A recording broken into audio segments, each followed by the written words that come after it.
What's up mga kamilyonarya kong mamis? Kumusta naman na kayo?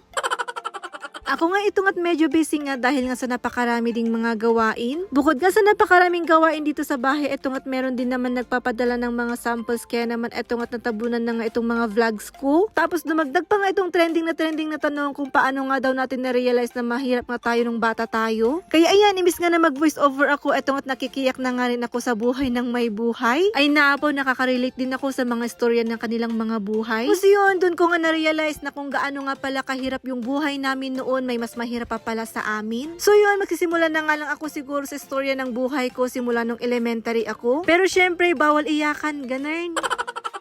At yun nga, kagaya din ng iba ay naranasan din namin nag-ulam ng mga chichirya. Naranasan din namin mag-ulam ng asin na nilalagay sa mainit na kanin. At syempre, yung toyo na kapag tinatanong nga kung anong ulam